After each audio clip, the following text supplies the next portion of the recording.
Press the Lord. प्रभूच्या नावाला धन्यवाद देतो मी. पुन्हा एकदा तुमच्या परिवाराची देवबाप्पाने आठवण केली. पुन्हा एकदा देवबाप तुम्हाला सुंदरसा निरोप आत्म्यातून देणार आहे. पवित्र आत्मा ऑलरेडी तुमच्या घरामध्ये मी येण्या अगोदरच आलेला आहे.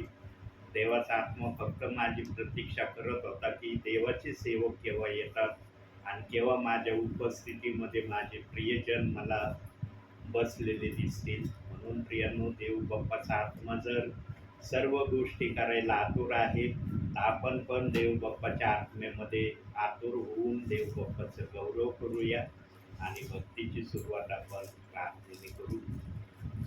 समीक्षा प्रार्थना. आपण प्रार्थना करू. पवित्र पवित्र पवित्र तो सेनाधीश परमेश्वरा, आकाश आणि पृथ्वीचे उत्पन्न करते ईश्वरे. तो ईश्वराच्या सर्वांना तो आतापर्यंत सांभाळस त्याबद्दल तुझे आभार मानते ईश्वराच्या. तो ईश्वराच्या आमच्या सर्वांचा असा विश्वास आहे की तो आमच्यामध्ये उपस्थित आहेस. तो ईश्वराच्या तो म्हणतो जिथे दोघी किंवा तिघे तिथे मी उपस्थित आहे. आम्ही सर्वजण असा विश्वास असतो की तो आमच्यामध्ये उपस्थित आहेस. तो ईश्वराच्या पायाचा जो संदेश सांगतो ईश्वराच्या तो आशीर्वादित कर. तो समजण्या सर्वांना बुद्धीच्या तुझ्या तुझी शेवटी प्रार्थना ताना प्रभू येशू ख्रिस्त याच्या प्रिय आणि गोड नाव म्हणून तो आमेन. आपण प्रभूच्या गौरवासाठी गीत गाऊया. काढा. ईश्वराची दया की ईश्वराची दया किती सांगती साऱ्या गेना, न्याय करी त्याची प्रीती सिंधुये वळली जाना. देव बोले प्रेमे फार, टाकी माझ्यावरी भार, टाकी माझ्यावरी भार. सर्व कष्टी सर्व दुःखी ओजियानी कणादी, ऐकू जाते दिव्य लोकी, प्रीती तेथे वसती. देव बोले प्रेमे फार, टाकी माझ्यावरी भार, टाकी माझ्यावरी भार. देव खरा ममताळू, अंतकारी लागेना, केवढा तो कनवाळू, माणसांना कळेना. देव बोले प्रेमे फार, टाकी माझ्यावरी भार, टाकी माझ्यावरी भार. ती खरी अगाध प्रीती जी तयाच्या अंतरी, तो समणे नाही भीती, मी दयासनावरी. देव बोले प्रेमे फार, टाकी माझ्यावरी भार, टाकी माझ्यावरी भार. या उदासी भ्रांती सोडा,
कोणतं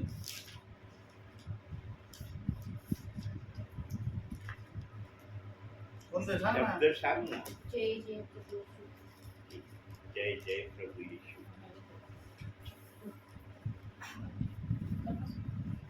त्याच्यात नाही का? फोटो काढा ना.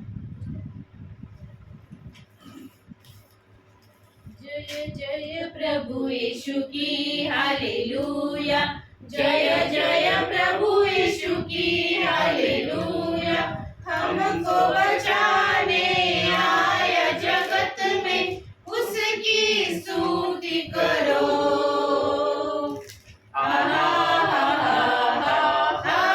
हालेलुया, ओ होसाना, हालेलुया, आमीन। खून की धारा बहती सूली से, जिसमें धुले सब पाप, धो लो तुम भी अपने हृदय को, जिसमें रहे नादाब। खून की धारा बहती सूली से, जिसमें धुले सब पाप, धो लो तुम भी अपने हृदय को, जिसमें रहे नादाब। जय जय प्रभु यीशु की हालेलुया, जय जय प्रभु यीशु की हालेलुया, हमको बचाने आया जगत में उसकी स्तुति करो।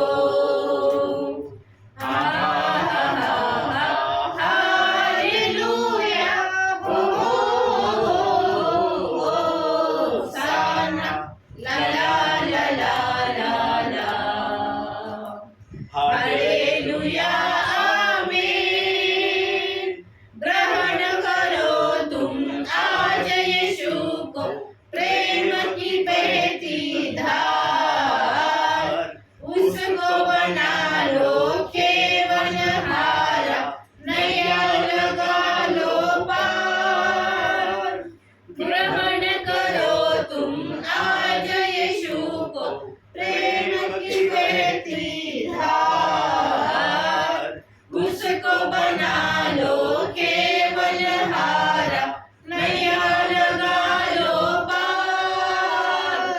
जय जय प्रभु यीशु की हालेलुया, जय जय प्रभु यीशु की हालेलुया, हमको बचाने आया जगत में उसकी स्तुति करो।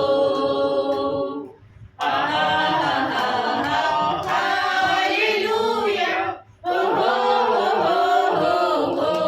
होसाना, ला ला ला ला ला ला, हालेलुया, आमीन।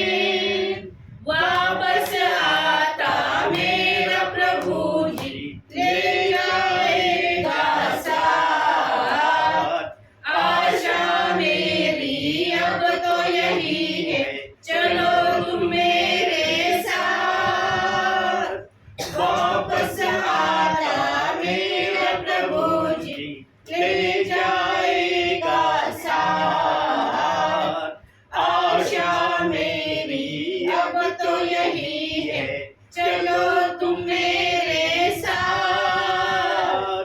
जय जय प्रभु यीशु की हालेलुया, जय जय प्रभु यीशु की हालेलुया, हमको बचाने आया जगत में उसकी स्तुति करो।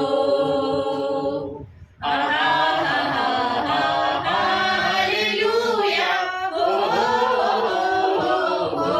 होसाना, ला ला ला ला ला ला, हालेलुया, आमीन। हरदम होंगे साथ यीशु के, खुशियाँ और शांति आराम।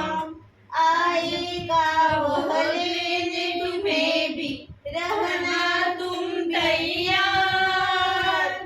हरदम होंगे साथ यीशु के, खुशी खुशी और शांति आराम आए प्रभु लेने तुम्हें भी, रहना तुम तैयार। जय जय प्रभु यीशु की हालेलुया, जय जय प्रभु यीशु की हालेलुया। हमको बचाने आया जगत में, उसकी स्तुति करो। आहा हा हा हा हालेलुया, ओ होसाना, ला ला ला ला ला ला। हालेलुया, आमीन। खरंच प्रियांनो, जेव्हा आम्ही आत्म्यामध्ये प्रभूचं नाव घेऊन गीत गाण्याची सुरुवात करतो ना, आत्मा आम्हाला आवाज देतो, आत्मा आम्हाला स्वर देतो, आत्मा आम्हाला लय देतो. कारण देव बाप्पाला ना सर्व गोष्टी चांगल्या प्रकारच्या ऐकण्याची इच्छा आहे. देव बापना नापसंतीच्या गोष्टी कधी ऐकत नाही आणि त्याला आवडत पण नाही. पण ज्यांच्यामध्ये अशी क्वालिटी नाही त्यांना क्वालिटी पण देव बाप देतो. तुमच्या मुलींना ऑलरेडी देव बाप्पाने या क्वालिटीने भरलेला आहे.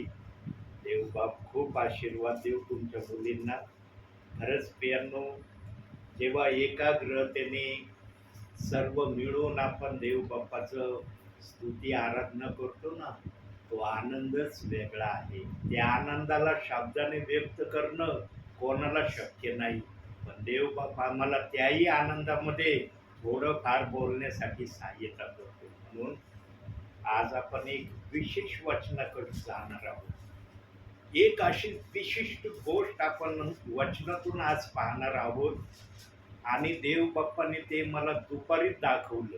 मी संदेश तयार नाही केला बरं का, पण जेव्हा मी माझ्या दिवाणवर पडल्या देव बाप्पाचा विचार करत होतो, म्हणलं देव बाप्पा आज मला रविवारची वार आहे, मला आज प्रेयरला जायचं, मी काय करू, आज काय सांगू माझ्या प्रिय लोकांना.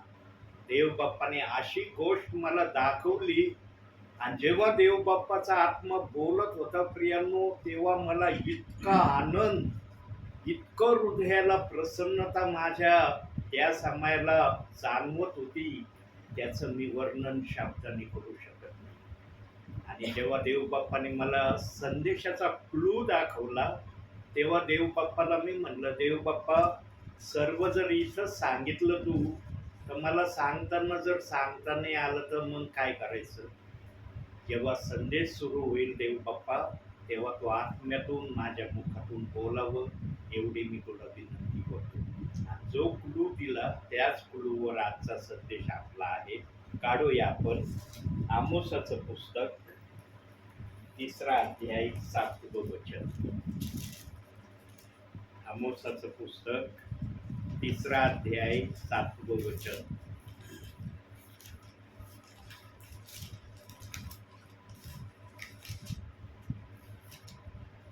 प्रभू परमेश्वर आपले रहस्य आपले सेवक संदेष्टे यास कळविल्याशिवाय खरोखर काहीच करीत नाही. बघा, जुन्या करारामध्ये हा शब्द आहे आणि याचं वर्णन नवीन करारात पण जुन्या करारातलं जे वर्णन आहे त्या वर्णनाला येशू ख्रिस्ताने रद्द केलं नाही. पण जे वर्णन या जुन्या करारातल्या शब्दामध्ये आहे त्याच्यामध्ये थोडीशी घटना दुरुस्ती येशू ख्रिस्ताने नवीन करारात केली. आता काय घटना दुरुस्ती केली ते आपण वाचनातून पाहूया. काढूया त्याच्यासाठी आपण पहिले करंथीकरांचं पत्र 4था अध्याय 1 वचन.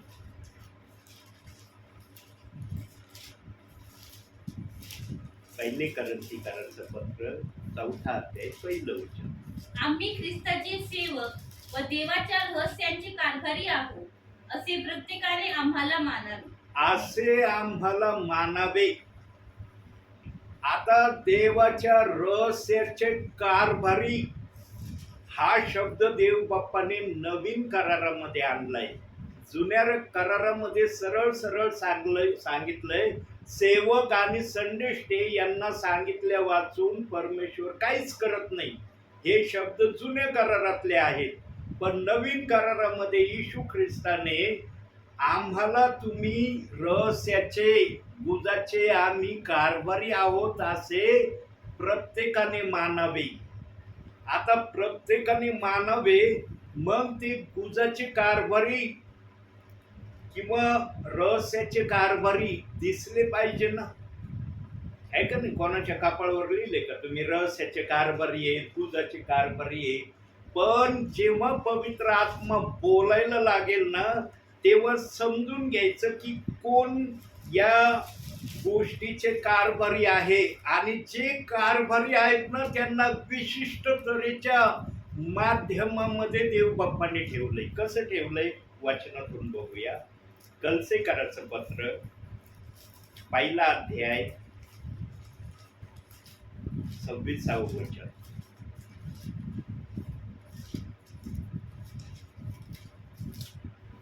जे रहस्य युगानुयुग पिढ्यानपिढ्या गुप्त ठेवलेले होते, परंतु आता त्याच्या पवित्र जनांना प्रगट झाले आहे, ते हे वचन होय. नवीन करारामध्ये येशू ख्रिस्ताने पवित्र जन हे ठरवले आहेत. येशू ख्रिस्ताला कोणी जबरदस्ती केली नाही. येशू ख्रिस्तावर पित्याने प्रेशर आणला नाही. येशू ख्रिस्ताने आपल्या स्वइच्छेने पवित्र जन वेगळे केले आहेत. आणि पवित्र जन जेव्हा वेगळे करण्याच्या प्रक्रियेमध्ये प्रभू होता, तेव्हा प्रभूने पाहिलं की याचं आत्मिक जीवन माझ्या वचनाप्रमाणे किती योग्य आहे. जो वचनाप्रमाणे चालण्याच्या प्रक्रियेमध्ये असतो ना, आणि विशेष करून हे पवित्र शास्त्र देव बाप्पाचा अनमोल खजिना आहे. अनमोल मोती हा मोत्याचा संग्रह आहे. आणि या संग्रहामधला कोणताही मोती काम न करणारा नाही. सर्व मोती काम करणारे आहेत. प्रत्येक मोतीमध्ये देव बाप्पाने काही ना काही ठेवलेलं आहे. असे हे अनमोल मोती, हजारो मोती आहेत बायबलमध्ये. ते काही एक मोती नाहीये, हजारो मोती आहेत. मग त्यांच्या क्वालिटी वेगवेगळ्या आहेत. काही मोतीतून आम्हाला काही समजण्याची क्वालिटी आहे, काही मोत्यांमधून आम्हाला सावधान राहण्याची क्वालिटी आहे, काही मोत्यांमधून आम्हाला पवित्र आत्मेमध्ये कसं वाढायची त्याची क्वालिटी आहे. अशा निरनिराळ्या क्वालिट्या प्रत्येक वचनामध्ये आहे. आणि सैतानाची सर्वात वाईट क्वालिटी कशी आहे ते पण मोतीने प्रगट केलंय. पण एवढं प्रगट केलं नाही जेवढं आम्हाला प्रगट होण्याची आम्ही आशा करतो. देव बाप्पाला जेवढं आवश्यक वाटलं तेवढं सैतानाची क्वालिटी किती वाईट आहे ते वचनातून जुन्या करारात, नवीन करारात देव बाप्पाने जिथं आवश्यक वाटलं तिथं सांगितलंय. प्रियांनो, गुज आणि रहस्य सांगणं सोपं समजू नका. जो कोणी बुद्धीने गुजाला रहस्याला सांगायचा प्रयत्न करेल ना, पवित्र आत्मा कधीच ते सफल होऊ देणार नाही. आत्म्याने लिहिलेली भाषा ना बुद्धी कधी प्रगट करणार नाही. बुद्धीला कधी एवढं आकलन होणार नाही जे आत्म्याने सांगितलेलं आहे. बुद्धी जर आत्म्याची परिभाषा बोलायला लागली तर आत्म्याची काय राहिली मग जागा? आत्म्याला कोणती जागेमधून बोलता येईल? म्हणून आत्म्याने आपली स्वतंत्रता आपल्या जवळ ठेवलेली आहे. आणि त्याची स्वतंत्रता तो जेव्हा प्रगट करण्याची इच्छा प्रगट करतो तेव्हा सेवकाच्या मुखातून तो बोलतो. आणि त्या सेवकाच्या मुखातून बोलण्याची त्याची आशा अपेक्षा तो करतो जो पवित्र जन आहे. पवित्र जन तुम्ही आम्ही म्हणण्याने नाही होऊ शकत. ध्यानात ठेवा. काही जण म्हणतात हो मी पवित्र जन नाही. विश्वास तुमचा आहे मान्य आहे, पण पवित्र जन ठरवणं हे देव बाप्पाचं काम आहे. आणि पवित्र जन हे विश्वासणाऱ्यांना पण देव बाप्पाने ठरवण्याचं ठरवलेलं आहे. म्हणून बघा काही विश्वासणारे सेवा करतात तेव्हा त्यांच्याही मुखातून अशा तऱ्हेचे वचन, अशा तऱ्हेच्या काही गोष्टी देवाचा आत्मा बोलतो ज्या त्यांना पण कधी समजल्या नसतील किंवा त्यांच्या ध्यानात आल्या नसतील की मी अशा तऱ्हेचं काय बोलणार आहे. फक्त सेवा करणाऱ्याने पवित्र आत्मा माझ्यामध्ये आहे का याची खात्री करून घेतली पाहिजे. जो सेवक विश्वासणारा या गोष्टीची खात्री करून घेतो ना की माझ्यामध्ये पवित्र आत्मा आहे का, तोच प्रभूची सेवा आत्म्याने आणि खरेपणाने करणारा आहे. ज्याला आपल्यामध्ये पवित्र आत्मा आहे किंवा नाही याची खात्रीच नाही ना, त्याची सेवा तशी होणार नाही जशी देवबाप करण्याची आशा त्याच्याकडून करतो. म्हणून प्रियांनो, पवित्र आत्म्याला बायबलमध्ये सर्वात मोठं प्राधान्य दिलंय. म्हणून पवित्र आत्म्यानेच हे सगळे वचन लिहिले. आम्ही पवित्र आत्म्याचा आदर करणारे असलं पाहिजे प्रियांनो. आणि जे पवित्र आत्म्याचा आदर करतात ना ते पवित्र आत्म्याचा वचनाचा विरोध कधी करत नाही. ते वचनाच्या विरोधात अपशब्द बोलत नाही. आवडी निवडीची भाषा पवित्र आत्मा आपल्या सेवकाच्या मुखात, विश्वासणाऱ्याच्या मुखात ठेवत नाही. पवित्र आत्मा एवढंच सांगतो, सगळे वचन पवित्र आहे, सगळे माझ्या आत्म्याने लिहिले, तू फक्त त्या वचनाप्रमाणे करण्याच्या प्रक्रियेमध्ये स्वतःला ठेवण्याचा होईल तेवढा प्रयत्न कर. प्रियांनो, जो पवित्र आत्म्याचा आदर स्वागत करतो, पवित्र आत्म्याच्या भयामध्ये राहण्याची इच्छा ठेवतो, त्याच्याकडूनच देवाची सेवा आत्म्याने आणि खरेपणाने होईल. परंतु प्रियांनो, आज अशी परिस्थिती काही ठिकाणी आहे, काही जणांना याचीच खात्री नाहीये माझ्यामध्ये पवित्र आत्मा आहे किंवा नाही. सेवा केली म्हणजे पाळक, सेवा केली म्हणजे सुवार्थिक, शिक्षण दिलं म्हणजे मी शिक्षक आहे. या धारणेला धरून काही जण देव बाप्पाच्या सेवेत उतरतात. फक्त प्रियांनो, ज्यांना देवाला उंच करण्याची इच्छा आहे ना, त्याने पवित्र आत्म्याची मागणी देव बाप्पाला प्रथम करावी. देव बाप्पा, मी सर्वस्वी तुला द्यायला तयार आहे, सगळं मी तुझ्या नावाने करण्याची इच्छा ठेवतो, फक्त पवित्र आत्मा माझ्यामध्ये आहे का नाही किंवा पवित्र आत्म्याने मी चाललो की नाही याची खात्री मला दे. का सिनाई पर्वतावर मोशेने परमेश्वराशी वाद घातला? कारण मोशे स्वतःला समजत होता या लायकीचा मी नाही, ज्या लायकीचा प्रभू मला समजतोय माझ्यामध्ये ती क्वालिटी नाहीये. मी काय केलेलं हे मोशेला चांगलं माहित होतं. मोशेने वध केला होता एक जणाचा. मोशेला चांगल्या प्रकारे माहित होतं मी काय केलंय माझ्या जीवनामध्ये. पण जेव्हा देवाचा आत्मा मोशेला सिनाई पर्वतावर भेटायला येतो तेव्हा तो आत्मा त्याला म्हणतो, मी तुला एक जबाबदारी देणार आहे, एक काम मी तुझ्याकडून करून घेणार आहे. पण मोशे इतका नम्र होता प्रियांनो, परमेश्वराचा तो शब्द ऐकल्यावर त्याने स्वतःला तपासलं, स्वतःकडे पाहिलं त्याने हृदयाकडे. अरे मी त्या लायकीचा नाही, परमेश्वर पवित्र आहे, त्याचं कार्य पवित्र आहे, मी किती वाईट माणूस आहे. त्याने जेव्हा स्वतःचं आत्मपरीक्षण केलं ना तेव्हा त्याने त्या गोष्टीपासून पळून जाण्यासाठी तो म्हणला, मी जड ओठाचा आहे, जड जिभेचा आहे.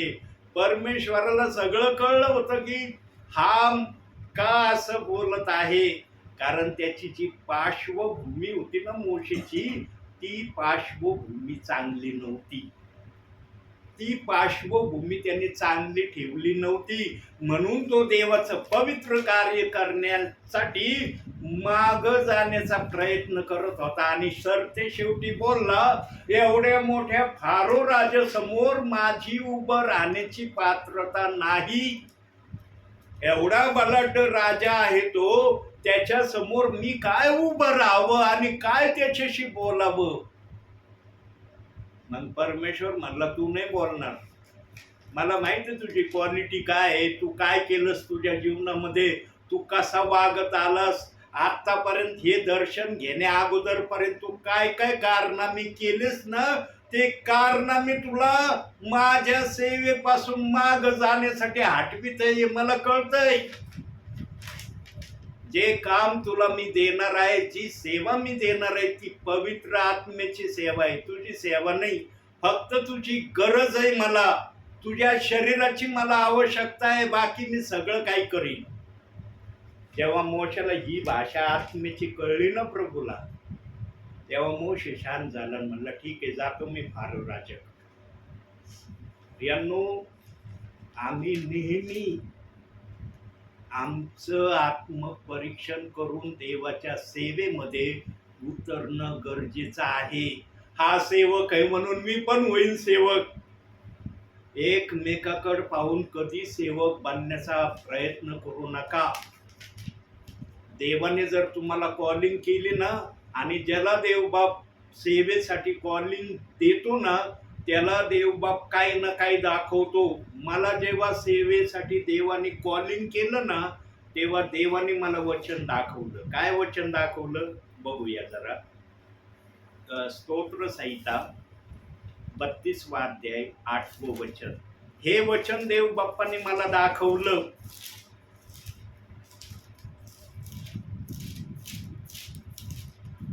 मी तुला बोध करीन, ज्या मार्गाने तुला गेले पाहिजे त्याचे शिक्षण तुला देईन. मी आपली दृष्टी तुझ्यावर ठेवून तुला बुद्धिवाद सांगेन. आमेन. हे वचनाचं दर्शन मला दिलं तेव्हा मला कुणी सांगायला आलं नव्हतं, मला कुणी कन्व्हिन्स करायला आलं नव्हतं की तू पाळक हो, तू ट्रेनिंग बायबल कॉलेज ट्रेनिंगला जा. कुणी मला काही सांगायला आलं नव्हतं प्रियांनो. पण जेव्हा मी सतत तुम्हाला सांगितलं ना माझ्या संदेशामध्ये, मी इतकं बायबल रोज वाचायचो, इतकं रोज बायबल वाचायचो. मी म्हणायचो त्या देवाने मला मरणातून वाचवलंय, त्या देवाची मी स्तुती मरेपर्यंत करीन. आणि नुसतं बायबल वाचन माझ्या जीवनात मी चालू ठेवलं. आणि त्याच बायबल वाचन करत असताना जेव्हा या वाचनापर्यंत देव बाप्पाने मला आणलं, तेव्हा याच वाचनाच्या द्वारे देव बाप्पाने मला सांगितलं, माझ्या दासा, तुला मी दास बनवण्याच्या इच्छेमध्ये आहे. तेव्हा मी म्हणलं, प्रभू मला तर याची काही माहिती नाही, कशी सेवा करते त्याचं मला काही माहिती नाही, पूर्वज्ञान नाही, काही नाही माझ्याजवळ. माझ्या संपर्कात पण कुणी एवढे जण नाहीत, मी कसं काय हे करणार. देवबाप म्हणला, मी तुला सेवेसाठी कॉलिंग केलंय, पाचारण केलंय, तू काळजी करू नको. आणि मग देवबाप्पाने ॲटोमॅटिक माझे रस्ते सेवेसाठी मोकळे केले. आणि जेव्हा देवबाप सगळे रस्ते मोकळे करतो ना प्रियांनो, तेव्हा सैतान त्या रस्त्यामध्ये अडखळण उभा म्हणून राहत नाही, सैतानाला पळूनच जावं लागतं. हा निरनिराळ्या माध्यमातून मला देव बाप्पाने सेवेमध्ये चालवलं, ती देव बाप्पाची मर्जी राहिली. कॉलिंग हे देव बाप्पाकडून असावं. आणि कॉलिंग जर देव बाप्पाची आहे ना, तर तो सेवा केल्याशिवाय राहणार नाही. देवबाप त्याच्या परिस्थितीकडे बघत, त्याच्या स्टेटसकडे बघत, अरे याची परिस्थिती काय आहे, याचं शारीरिक जीवन काय आहे. देवबाप आत्मिक जीवन पाहतो. म्हणून शमूएलच्या पुस्तकामध्ये एक वचन दिलेलं आहे, काढूया आपण. 1 शमूएल 16 अध्याय 7 वचन बघा, तिथं काय सुंदर भाषा बोललाय प्रभू.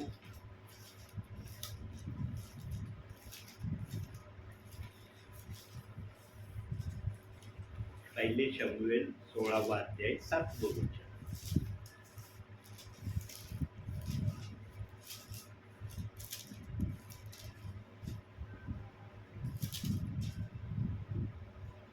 पण परमेश्वराने शमूएलास म्हटले, तू त्याच्या स्वरूपावर अथवा त्याच्या शरीराच्या उंच काठीवर जाऊ नको, कारण मी त्याला नापसंत केले आहे. मानवासारखे परमेश्वराचे पाहणे नसते. मानव बाहेरचे स्वरूप पाहतो, पण परमेश्वर हृदय पाहतो. परमेश्वर हृदय पाहतो. हृदयात काय याच्या हृदयात यांनी काय जमा केलंय किंवा याच्या हृदयात काय तो रोज घालीत आहे याच्याकडे परमेश्वराचं पाहणं असतं. आणि मी बायबल वाचन केल्याशिवाय राहत नव्हतो हे प्रभू परमेश्वरांनी पाहिलं. माझं बाह्य स्वरूप प्रभूने नाही पाहिलं, माझ्या हृदयात मी काय आत्मसात प्रतिदिवशी करत आहे याच्याकडे प्रभूने लक्ष दिलं. प्रियांनो, ज्याला पण सेवा करायची आहे त्याला प्रथम देवाच्या वचनाची माहिती थोडी बहुत असली पाहिजे. म्हणून देव बाप्पांनी 30 पट 60 पट 100 पट या प्रक्रिया सांगितल्या आहेत. आणि या प्रक्रियेचा उपयोग निरनिराळ्या गोष्टींसाठी होतो. ही प्रक्रिया एकाच गोष्टीसाठी मर्यादित नाही. 30 पट 60 पट 100 पट कोणत्याही प्रक्रियेमध्ये या गोष्टीला ठेवा, त्यातून पवित्र आत्मा बोलायला समर्थ आहे. फक्त बोलणारा पवित्र आत्मा असला पाहिजे. प्रियांनो, रहस्य आणि गुज हे काय आहे? आज काही जणांना वाटतं येशू ख्रिस्तानी फक्त एकच आज्ञा देऊन शांत झाला. बऱ्याच जणांचा हा भ्रम आहे. आणि मी जिथपर्यंत मला सेवेमध्ये प्रभूने नेलं ना, हर ठिकाणी मला हेच दिसलं. प्रत्येक जणांनी मला हेच दाखवलं, येशू काय म्हणला, येशूची आज्ञा काय. येशूची जर ती आज्ञा असती तर येशूने दुसऱ्या आज्ञा का दिल्या?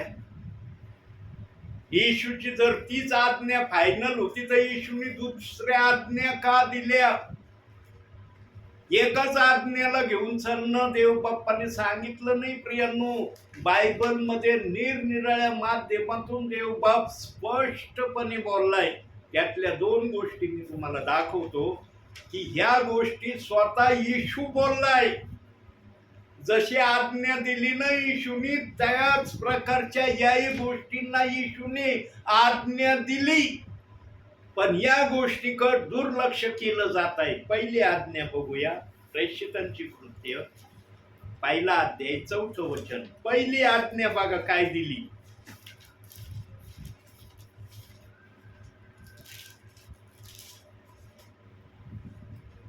पहिला अध्याय 4 वचन. तो व ते एकत्र जमले असताना त्याने त्यास आज्ञा केली की यरूशलेम सोडून जाऊ नका. जर ते तर जे पित्याचे वचन तुम्ही मजपासून ऐकले आहे त्याची वाट पहा. आता आज्ञा देऊन या वचनामध्ये देव बाप बोलतोय आणि स्वतः येशू ख्रिस्त बोलतोय. तिथं दुसरा कुणी बोलत नाही. ऐकणारे 12 जण शिष्य आहेत फक्त त्या ठिकाणी. 12 जण आणि येशू ख्रिस्त एवढेच जण आहेत त्या ठिकाणी. आणि त्यांना तो म्हणत आहे, तो आणि ते एकत्र जमले असताना त्याने आज्ञा दिली.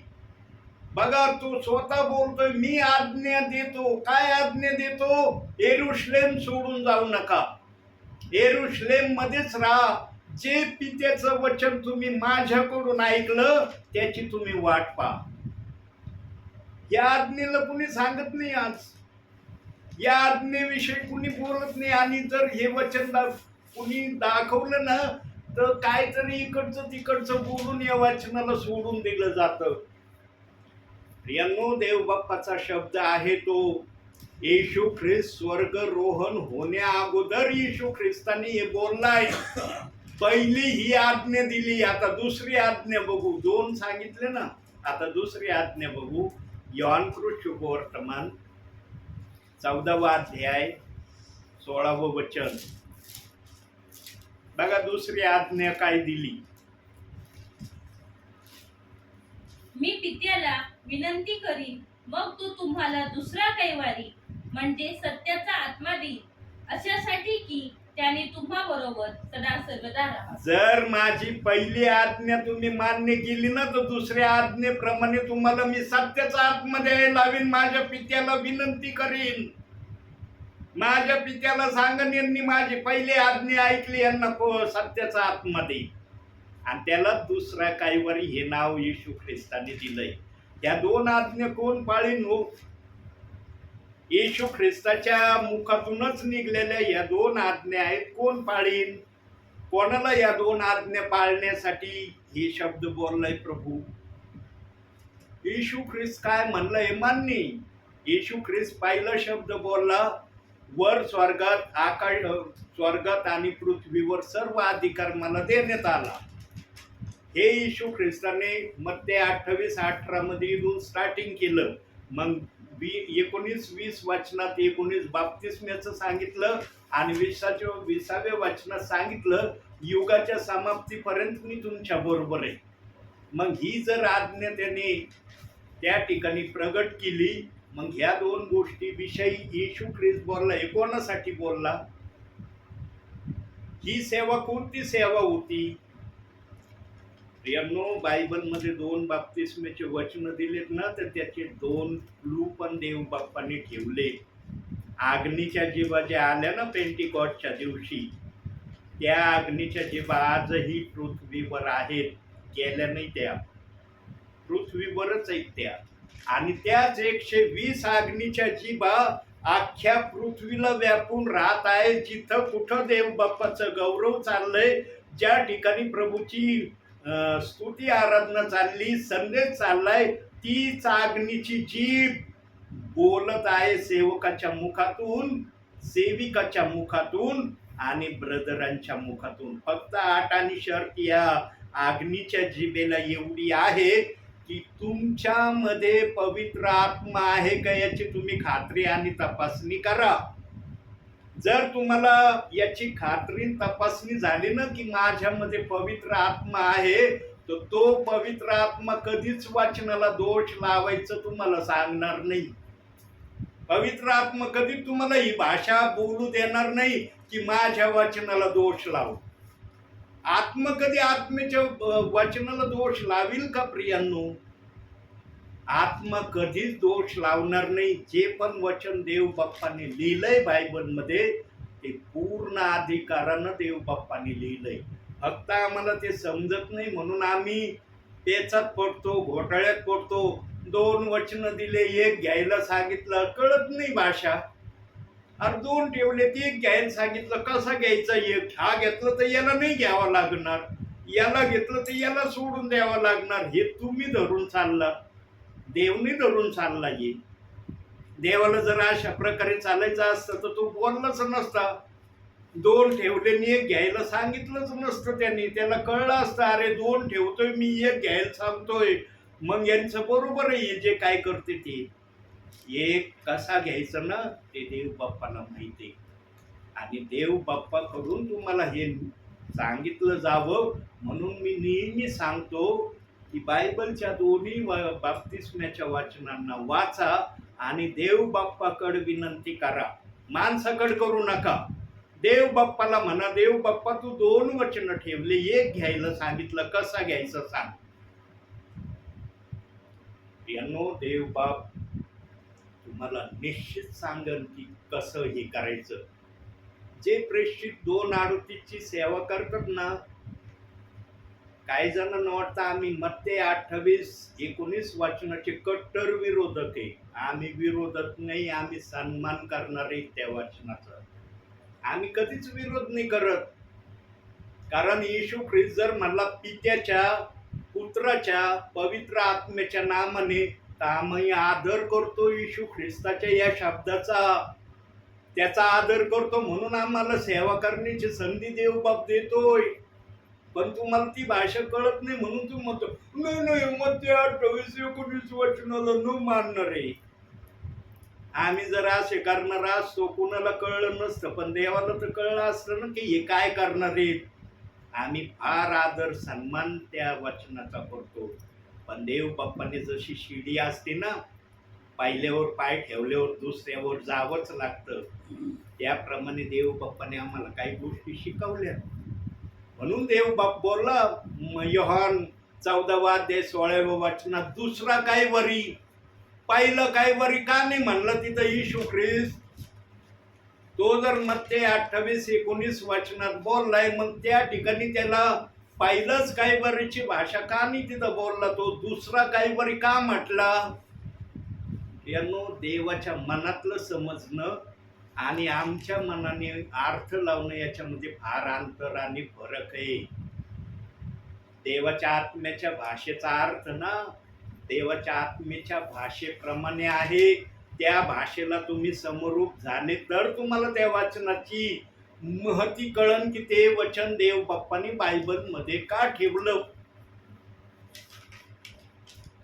आणि 2 वचन एक घ्यायला सांगितलं ना तिथंच सगळी गडबड काही जणांच्या हृदयात निर्माण झाली. याला धरायचं याला सोडायचं, याच्याकडे बघायचंच नाही, याचं उच्चारण करायचं नाही, हे वचन नाही असं धरून कदाचित चालायचं. इथपर्यंत काहींची धारणा झाली असेल. प्रेम तुमच्या धारणेला महत्व नाहीये, देवाच्या धारणेला महत्व आहे. त्याने ठेवलंय ना त्याच्या गौरवासाठी ठेवलंय. तुम्हाला त्याने आपल्या राज्यात घेतलंय ना त्याचं गौरव तुम्ही करावं म्हणून घेतलंय. काही जण विसरायला लागलेत की प्रभूने मला का घेतलं. प्रभूच्या वाचनाला तुम्ही नका चालवू, आत्म्याला चालवू द्या. त्या वाचनाला तुम्ही चालवायचा प्रयत्न करताना तुमची बुद्धी म्हणन अरे देव म्हणलं एकाला धर आणि एकाला सोड, दोन्ही धरू नको. दोन्ही धरले तर तू मग प्रभूच्या नजरेत योग्य नाही राहणार. देवाला कळत नव्हतं काही ही भाषा लिहिण्या अगोदर दोन्ही घेतले तर काय माझा विश्वासणारा मनामध्ये आणीन. प्रियांनो देवाच्या मनातल्या गोष्टी समजण्याचा प्रयत्न करा. शेवटचा समय अंतिम समय आहे. या समयामध्ये जर समजले नाही वरती मग देव बापू विचारणच करीन. मी बोलत होतो माझ्या सेवकाच्या मुखातून थोडक्यात आत्म्याच्या प्रेरणेने का मी तू मान्य केलं. काय शंका कुशंका तुझ्या मनात येऊ देत होता. अरे हे असं आहे तर हे कसं आहे, मग हे असं आहे तर ते तसं काय.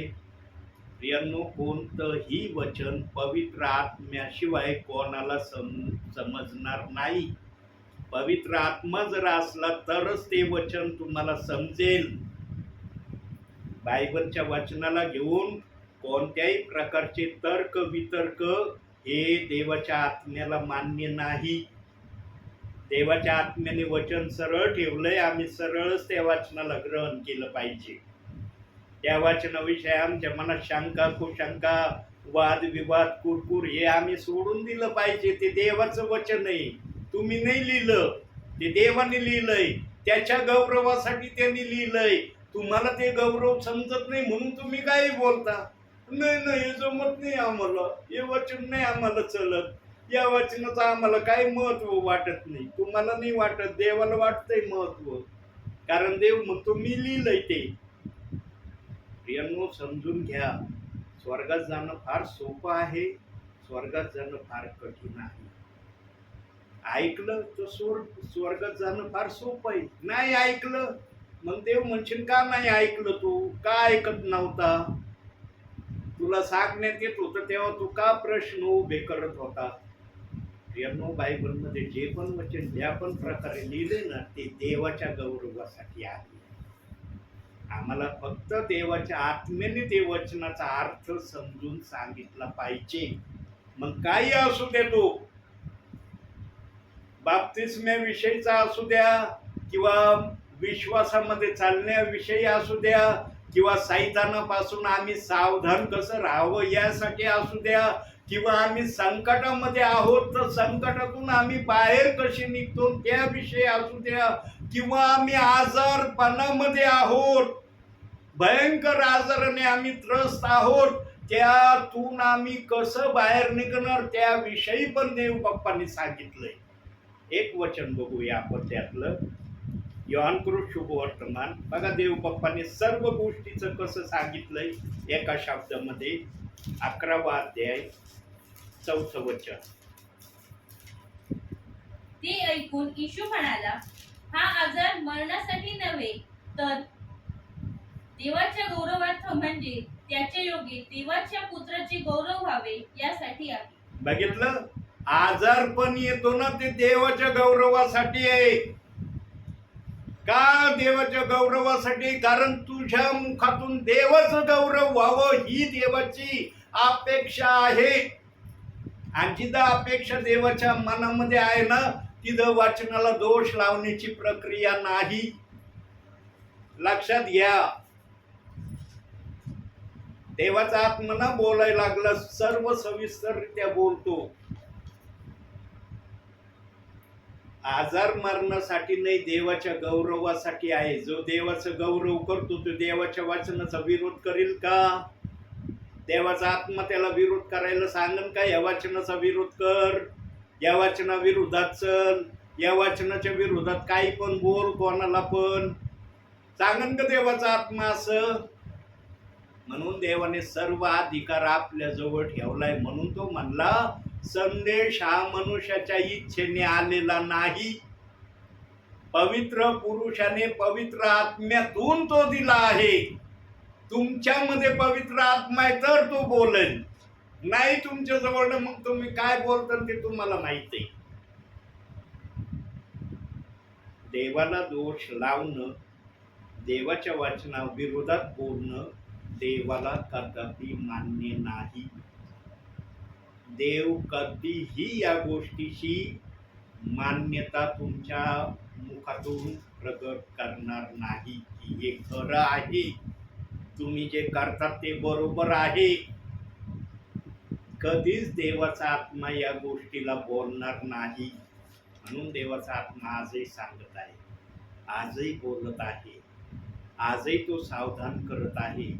कारण प्रियांनो, देवाचं हृदयच असं कणवळ आहे, त्याला फक्त तुम्हाला स्वर्गात बघण्याची इच्छा आहे. तुम्ही जे आज म्हणता ना मला स्वर्गात जायचं, तुम्ही जायचं म्हणता, तुमच्या मुखात आहे मला स्वर्गात जायचं, पण देव बाप म्हणतो तुला मला स्वर्गात बघायचंय की तू स्वर्गात आहे. म्हणून तुम्ही जाण्याची इच्छा करता, पण देव बाप तुम्हाला स्वर्गात बसण्याची तो इच्छा मनामध्ये ठेवतोय. आमच्या इच्छेपेक्षा देवाची इच्छा ना नेहमी श्रेष्ठच असते प्रियांनो. कारण त्याने सांगितलंय, तुम्ही मला निवडलं नाही तर मी निवडलंय. जो निवडतो ना त्याची आशा ही असते की या XYZ विश्वासणाऱ्याला, सेवकाला मला स्वर्गात बघायचंय, की हा माझ्या आसनाजवळ आहे आणि माझी स्तुती आराधना करतोय. सर्वात जास्त स्तुती आराधना करण्याचे उत्तम पात्र कोण आहेत माहिती प्रियांनो? सर्वात जास्त श्रेष्ठ प्रतीचे उत्तम पात्र कोण आहेत माहिती देवाच्या नजरेमध्ये?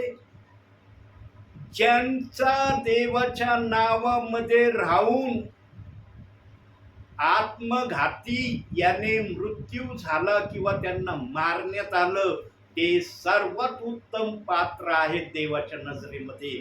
ते जेव्हा स्वर्गामध्ये जातील ना, त्यांना ताबडतोब पांढरा जागा देण्यात येणार आहे. त्यांना कुठल्या प्रकारची विचारणा केली जाणार नाही, तू पृथ्वीवर काय केलं होतं. ताबडतोब त्यांना पांढरा जागा देण्यात येणार आहे आणि त्यांना सांगण्यात येणार आहे, थोडा वेळ तू शांत राहा, तुझ्या कशा प्रकारे काय झालं ना पृथ्वीवर हे मला चांगल्या प्रकारे माहित आहे. आणि ते प्रियजन रक्त साक्षी प्रियजन आहेत, ज्यांनी प्रभूसाठी आपल्या शरीरातलं रक्त सांडलं. सांगा, कोणाला जर मारलं तर त्याच्या शरीरातून रक्त येईल का नाही? येईल का नाही? कोणताही घाव जर त्यांनी घातला तर त्या ठिकाणी रक्त येईल का नाही? म्हणून ते रक्त साक्षी आहेत आणि त्यांना ताबडतोब पांढरा जागा देण्याची देव बाप्पाने बिना शर्तीची आट न ठेवता देण्याचं कबूल केलंय. कसं कबूल केलं वचनातून बघू आपण. जर हे प्रभू बोलत आहे तर वचनातून तपासू पण की असंच आहे का नाही. प्रगटीकरण 6वा अध्याय 11वं वचन बघा, तिथं काय म्हणतोय प्रभू.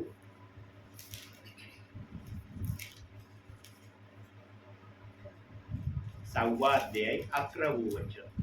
तेव्हा त्या प्रत्येकास एक एक शुभ्र जागा देण्यात आला आणि त्यास असे सांगण्यास आले की तुमचे सोबतीचे दास व तुमचे बंधू तुम्हासारखे जीवे मारले जाणार.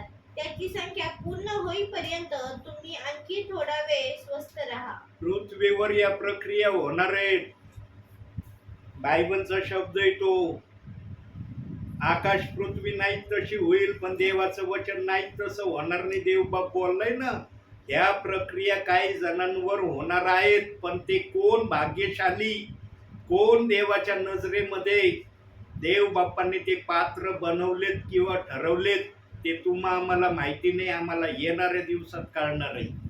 आणि जे कुणी अशा प्रकारे प्रभूकडे जातील ना, ते रक्त साक्षी या शब्दाने देव बाप्पाकडे जाणार आहेत आणि त्यांना ताबडतोब पांढरा झगा देण्यात येणार आहे. बिना न्याय होता देण्यात येणार आहे. न्याय नाही होणार त्यांचा, न्याय त्यांचा होणार आहे जे प्रभू सोबत जाणार आहेत. ज्यांनी प्रभूच्या सांगण्याप्रमाणे ऐकलं नाही, देवाच्या सांगण्याप्रमाणे वागले नाही, देवाच्या सांगण्याप्रमाणे केलं नाही, त्यांचा न्याय होणार आहे.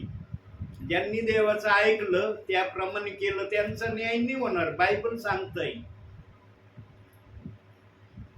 प्रियांनो, देवाने सगळ्या गोष्टी सविस्तररित्या बायबलमध्ये ठेवल्या.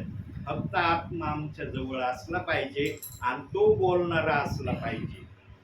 तो जर बोलणारा नाही ना, मग तुम्हाला काही कळणार नाही. तो म्हणणार इथं हे वचन आहे, तिथं ते वचन आहे, आता ह्या वचनाचा अर्थ काय आणि ह्या वचनाचा अर्थ काय, ही फसगड होती आमच्या बुद्धीने जेव्हा आम्ही पवित्र शास्त्राला समजण्याचा प्रयत्न करतो. पण आत्मा असलं ना, आत्मा सांगतो याचे विभिन्न प्रकार आहेत, म्हणून मी असं आणि असं लिहिलंय.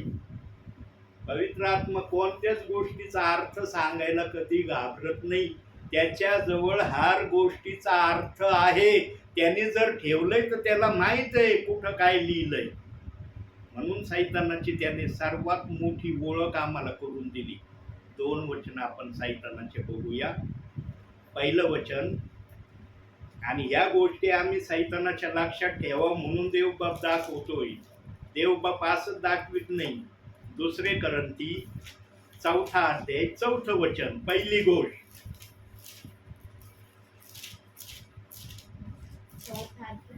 चौथं वचन. त्याच विषयी या युगाच्या देवाने विश्वास न ठेवणाऱ्या लोकांची मने आंधळी केली आहेत, यासाठी की देवाची प्रतिमा जो ख्रिस्त त्याच्या तेजाच्या सुवार्तेचा प्रकाश त्यांवर प्रकाशू नये. या वाचनाला ना वेगळ्याच तऱ्हेने सेवक आणि विश्वासणारे आपल्या मनामध्ये ठेवू नये.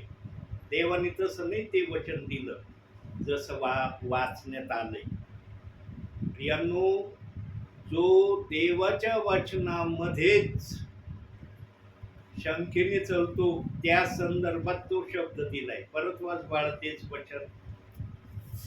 त्याच विषयी या युगाच्या देवाने विश्वास न ठेवणाऱ्या लोकांची मने आंधळी केली आहेत, यासाठी की देवाची प्रतिमा जो ख्रिस्त त्याच्या तेजाच्या सुवार्तेचा प्रकाश त्यांवर प्रकाशू नये.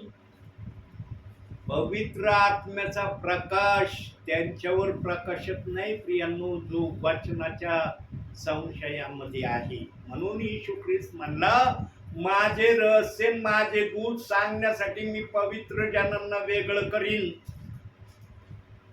पवित्र जनांनाच हे सांगण्यात येणार आहे, बाकीचे कोणाला नाही सांगण्यात येणार. संदेश त्यांचा तर उल्लेखच नाहीये. संदेश तर कधी बोलणारच नाही या गोष्टीविषयी, आणि त्याचा पुरावा बायबलमध्ये दिलाय. संदेश ते गुज आणि रहस्य सांगणार नाही याचा पुरावा बायबलमध्ये दिलाय. ज्यांनी सांगितलं ते खरं आहे, पण येशू ख्रिस्ताच्या स्वर्गारोहणानंतर कोणीही संदेष्टा येशू ख्रिस्ताने जगात ठेवला नाही. आम्हाला माहिती असलं पाहिजे कुठंही दिलंय ते. अजून 5 मिनिटं बोलतो मग थांबतो. आता संदेश त्याचा आलंय. लोककृत शुभवर्तमान 16वा अध्याय 16वं वचन बघा तिथं काय म्हटलंय. योहानापर्यंत नियमशास्त्र व संदेश ते होते. तेव्हापासून देवाच्या राज्याची घोषणा केली जात आहे आणि प्रत्येक मनुष्य त्यावर आक्रमण करतो. फक्त योहानापर्यंत संदेश ते होते आणि या पृथ्वीवर शेवटचा संदेष्टा योहान होता. योहानानंतर कोणी आलं नाही. कोणाला देवाच्या आत्म्याने संदेष्टा म्हणून पाठवलं नाही. पण आज तो आपल्याला संदेष्टा म्हणतो, मी संदेष्टा आहे, मी संदेष्टा आहे. तुम्ही संदेष्टा म्हणण्याने तुम्ही संदेष्टा होऊ शकत नाही. बायबलचा आत्मा सांगतो, योहान हा शेवटचा संदेष्टा देव बाप्पाने या जगामध्ये पाठवला. म्हणून योहान म्हणायचा, मी अरण्यात ओरडणाऱ्याची वाणी आहे. काय योहान बोलायचा? अरण्यात ओरडणाऱ्याची वाणी मी आहे. आणि तो येशू ख्रिस्ताच्या आगमनाची पूर्व सुवार्ता सांगत होता.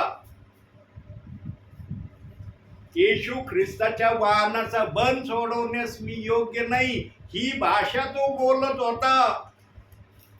तो हे नव्हतं बोलत, येशू ख्रिस्तापेक्षा जास्त कृती करणारा मी आहे. येशू ख्रिस्त अजून आला नाही, मी तर आलोय त्याच्या अगोदर, त्याच्यापेक्षा जास्त मी करणार आहे, हे नाही बोलला योहान. योहान येशू ख्रिस्त जो येणार होता त्याच्या वाहनाचा बंद सोडवण्यास मी योग्य नाही, ही भाषा तो बोलत होता. आणि अशी भाषा बोलणारा नम्र देवाचा सेवक प्रभूच्या नजरेत असतो. म्हणून देव बाप्पाने वचनात सांगितलं, जो स्वतःला उंच करतो तो नमोबीला जाईल, तो नीच केला जाईल, ही भाषा बोललाय देवाचा आत्मा. पण जो स्वतःला नम्र करतो, खाली ठेवतो, त्याला उंच केलं जाईल. म्हणून योहानाचं नाव आज प्रत्येकाच्या मुखामध्ये आहे ना. म्हणून योहानाने पाहिलं, येशू ख्रिस्ताने जेव्हा यार्देन नदीमध्ये बाप्तिस्मा घेतला, कबुतरासारखा आत्मा योहानाने आपल्या नेत्राने पाहिलाय. आणि योहान स्वतः म्हणला, मी स्वतः पाहिला येशू ख्रिस्तावर कबुतरासारखा आत्मा उतरलेला. जो आत्म्यातून आला होता त्याच्यावर कबुतरासारखा आत्मा आला. म्हणजे दोन आत्मे होते का येशू जवळ? इथं म्हणायला पाहिजे ना, अरे आत्मेतून आला एक आणि कबुतरासारखा आत्मा आला एक, म्हणजे दोन आत्मे येशूवर होते. इथं नाही म्हणत असं. प्रियांनो, देवाचं वचन एकदम सरळ आहे. एका आत्मा आला कारण बाप्तिस्मा घेणं हे येशू ख्रिस्ताच्या नावामध्ये असावं, हे पेंटिकॉस्टच्या दिवशी पेत्राने सांगितलं. योहान तर मनाई करीत होता, प्रभू माझा बाप्तिस्मा करा, तुम्ही माझा बाप्तिस्मा कर, बाप्तिस्मा घ्यायला माझ्याकडे येतं, हे कसं? मग प्रभूंनी त्याला रहस्य दाखवलं, हे रहस्य बघ. आणि त्याला ते रहस्य कळत तो म्हणला, ये प्रभू मी तुझा बाप्तिस्मा करतो. बरेच जण प्रियांनो, देवाच्या काही गोष्टी करण्यासाठी त्यांच्या मनामध्ये शंका आल्या आणि त्या शंका आजही चालल्यात. या समयामध्ये काय शंका आल्यात? दोन बाप्तिस्मेची वचन, एक घ्यायचं, एक घ्यायचा, एक सोडून द्यायचा, ही शंकेत चाललेत आजचे विश्वासणारी. प्रियांनो, असं करू नका. देवाचं वचन आहे, समजत नाही ना, देवाला विनंती करा, देव बाप्पा तुम्हाला आपल्या राज्यात घेतलं तर मला पूर्ण समजू दे तुझं वचन. मी घोटाळ्यात, पेचात, विचारात, टेन्शन मध्ये, कुरकुरीमध्ये मला राहायला नको आहे. मला समजावून सांगे वचन काय. ज्यांना समजलंय त्यांनी ग्रहण केलंय, ज्यांना समजलं नाही ना ते आजही म्हणतात नाही ना हे बरोबर नाही, हे आमच्यासाठी नाहीये. मग कोणासाठी ते? आमच्यासाठी नाही मग ते कोणासाठी आहे? समजून घ्या प्रियांनो, जो हाताने मनुष्य घडवला ना देव बाप्पाने, त्याच्यासाठी ते वचन आहे.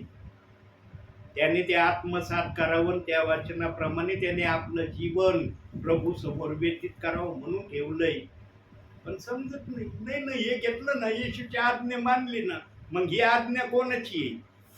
ही आज्ञा काय पेत्रची काय? दडदडीत म्हणतो, पेत्रोचं नाही ऐकणार आम्ही. अरे पेत्राने देवाच्या आत्म्यातून सांगितलंय.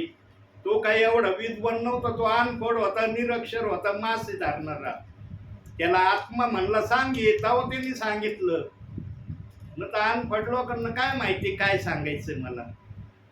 प्रियांनो, देवाच्या समक्षतेमध्ये जा आणि या गोष्टीचा विचार देव बाप्पा समोर ठेवा. संधी आहे तुम्हाला. योएल संदेशाने वायदा केलाय तुमच्यासाठी की माझ्या लोकांवर पवित्र आत्मा तू पाठवणार आहे. तो पवित्र आत्मा ग्रहण करा. तो पवित्र आत्मा तुमच्याकडे यायला आतुर आहे. फक्त तुम्ही आतुर व्हा. माझ्यामध्ये ये पवित्र आत्म्या. आणि जो पवित्र आत्मा देवाकडून येईल ना, तो आत्मा कधी तुम्हाला वचनाला दोष लावण्याची भाषा सांगणार नाही. तो आत्मा म्हणून प्रत्येक वचन देव बाप्पाचं आहे. हे कसं आहे मी तुला सांगतो. आणि जेव्हा आत्मा सांगेल ना, तेव्हा कुठल्याही प्रकारची शंका राहणार नाही. देव बाप्पा आजही वाट पाहत आहे की कोण माझं ऐकन, कोण माझ्या सांगण्याप्रमाणे करेल, कोण माझ्या सांगण्याप्रमाणे कृतीमध्ये मला संतोष मिळण्याचा प्रयत्न करेल. प्रभूचं लक्ष या गोष्टीकडे. आणि आज काय चाललंय तुम्हाला माहित आहे. म्हणून प्रियांनो, शेवटची घटका आलेली आहे. प्रभू कोणत्याही वेळेला येणार आहे, कोणत्याही वेळेला येणार आहे, कोणत्याही क्षणी येणार आहे. जेव्हा त्याचं येणं होईल ना, तेव्हा तुम्ही काय केलं ना देवाला ते मान्य नाही. पण तो येण्या अगोदर तुम्ही काय करताल त्याच्यामध्ये तुमच्यासाठी आशीर्वाद आहे, तुम्हाला सुटका आहे. म्हणून शेवटी एक वचन बघू आणि डोळे बंद करा. शेवटचं वचन, नीतिसूत्रे 28 अध्याय 13 वचन. शेवटचं वचन, जो आपले दोष झाकीतो त्याचे बरे होत नाही, जो ते कबूल करून सोडून देतो त्याचवर दया होते.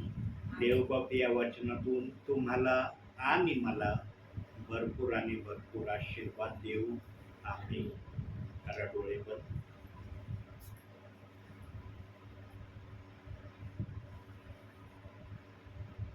काही सेकंद आपण शांत राहू प्रियांनो.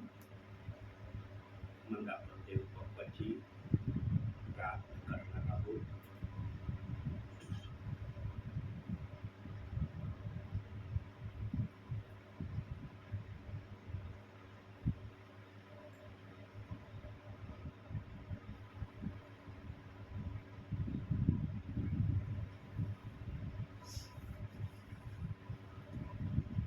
दिल में धीमी आवाज आई, अपने गुनाहों को मान. जान लिया मैंने आवाज उसकी, जिसका किया अपमान. दिल में धीमी आवाज आई, अपने गुनाहों को मान.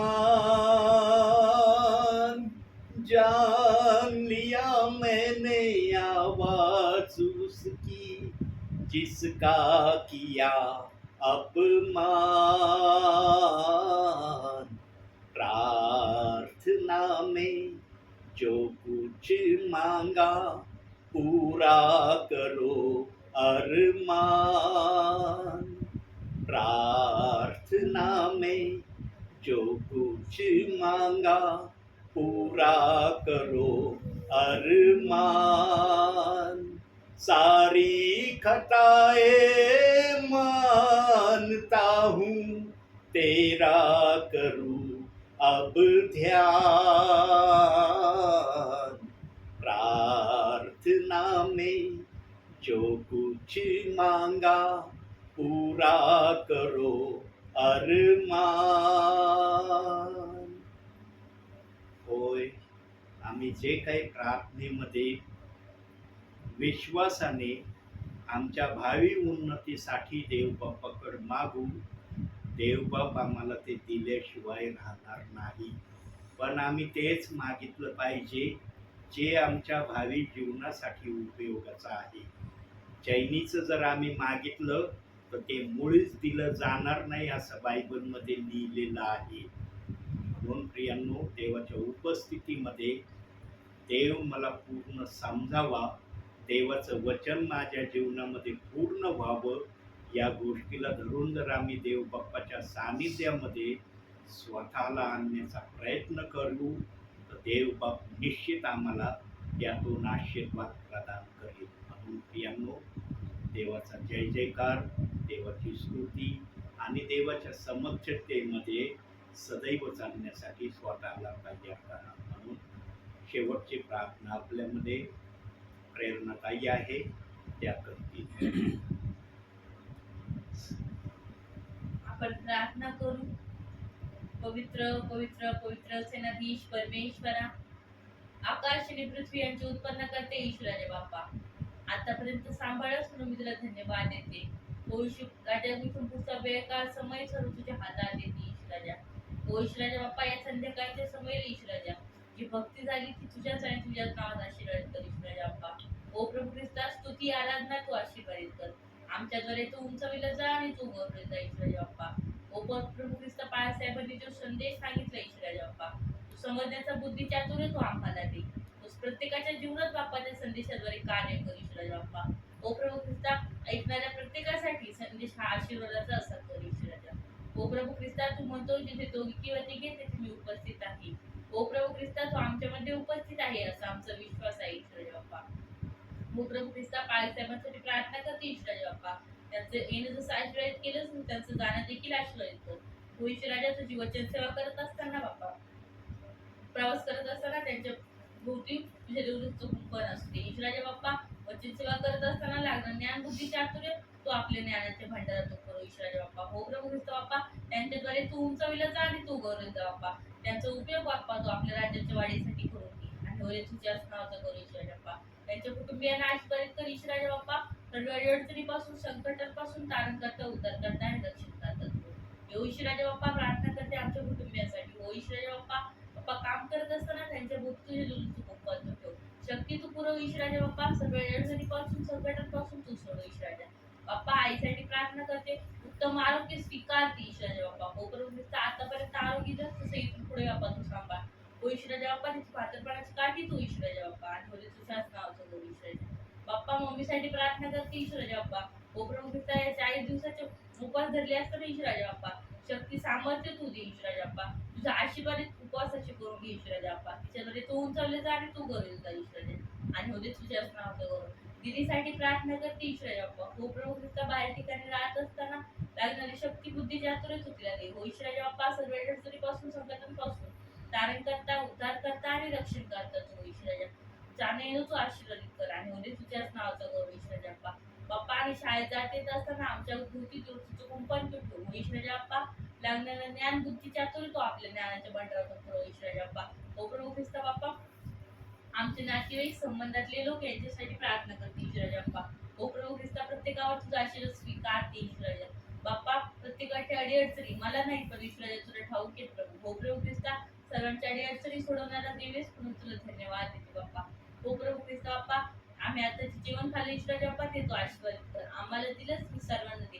या रात्रीच्या समयला कोणाला उपाशी आणि भुकेला ठेवू नको. सर्वांचा जीव तू तृप्त कर ईश्वराजा बाप्पा.